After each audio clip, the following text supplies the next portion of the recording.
everybody. My next guest began his professional acting career doing comedy bits on this show. It's all been uphill since, believe me. He's now co-starring as Lex Luthor in the hit WB show Smallville. Please welcome Michael Rosenbaum.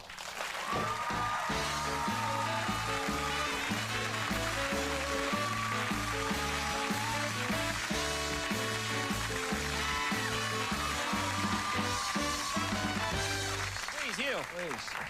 You know, I remember we were looking way back, because at the very beginning of this show, that's before my voice changed. Right.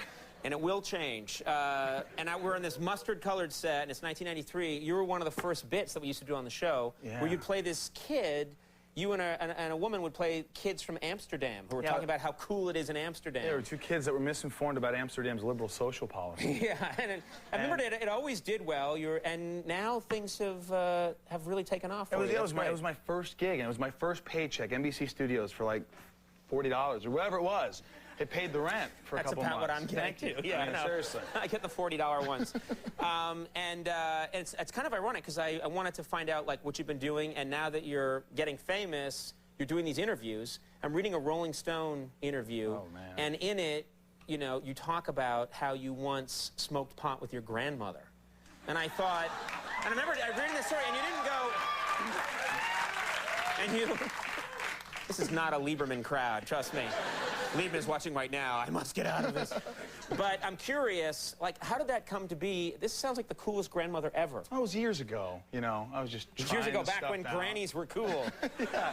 And my brother and I, we went outside. So this is, how old are you? Paint the picture. I am, you know, 18, 22. Right, right.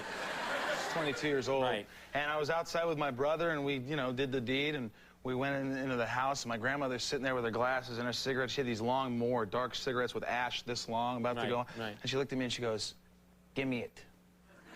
I go, what are you talking about? She goes, "Give me this stuff right now."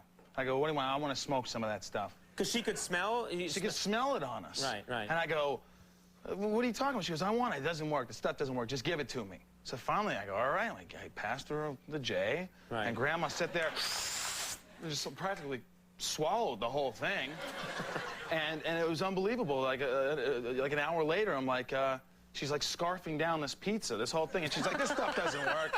It doesn't work. You know, we're just going nuts on it. Not many people have that experience with their grandmother. It was great, man. She was a beautiful woman. God rest her soul. You know, she was, yeah. So, no, it's God rest her soul.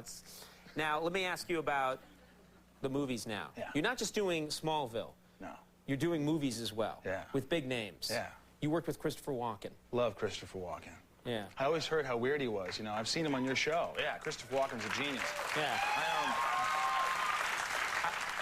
Were you intimidated? I mean, if I ever had to do, I can interview these people, but if I ever had to like be in a movie with them, I'd just kill myself, because they're iconic. They're figures. huge. Yeah. I walked up to him on the set and I said, "I'm a huge fan of yours. I've been watching your movies forever. True Romance, you were awesome, and this and that." And he looked at me and he goes, "Yeah." And I looked at him and I said, "Hey, should I call you Chris or Mr. Walken?" And he goes, "I don't know.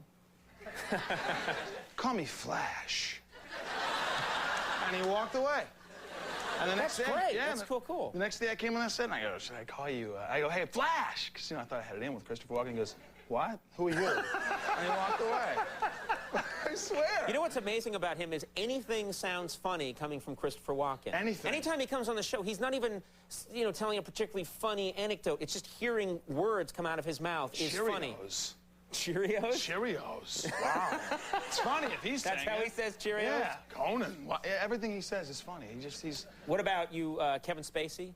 Have you worked with Kevin Spacey? Yeah, the story is, I'll try to wrap it up quickly, is I was at the Grammys. Don't ask me how I got there, but we had backstage passes, and we had to dress and you're like... back there with your pot-smoking granny. No, she didn't come that time. Okay, all right. But we were all, you know, I had to get dressed like a rock and roller, so I went to a vintage store, and I got this old vintage ugly suit with a vest, bell-bottoms, Elvis suit. Right. And I had this long hair, and I go to the Grammys, and I'm seeing all these famous people, these musicians. I go in the bathroom, and I'm urinating right next to Tony Bennett, right?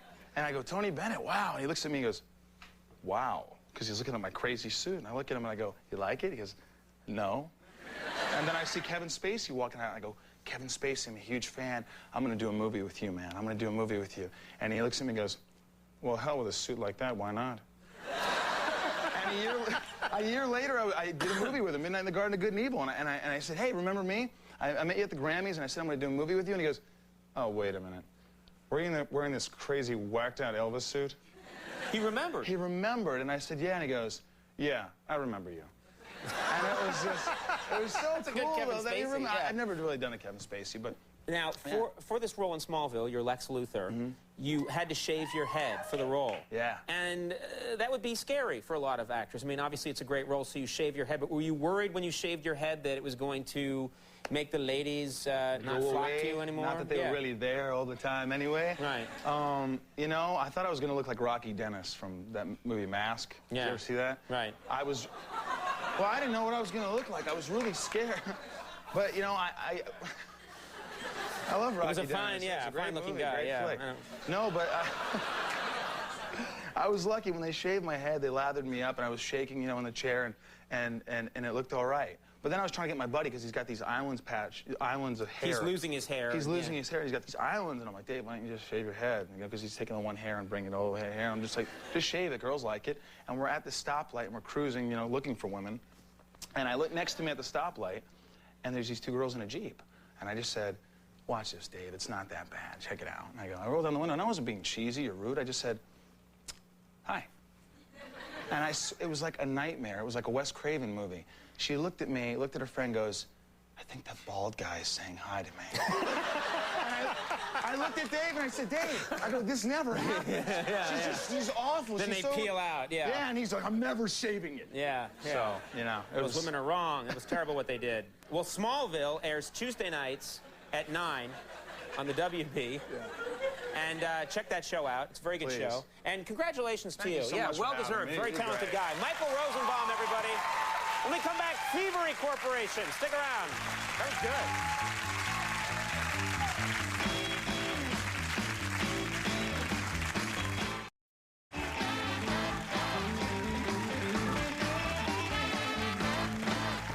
Everybody, we are back. My next guests are known internationally for their production work in the world of trip-hop and acid jazz. They're here tonight with the title track from their album, The Richest Man in Babylon. Please welcome Thievery Corporation featuring Notch.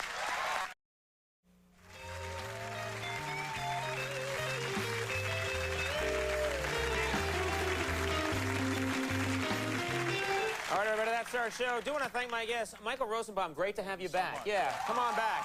Smallville, everybody. Our thanks to Martin Lawrence for being here. He's a good man.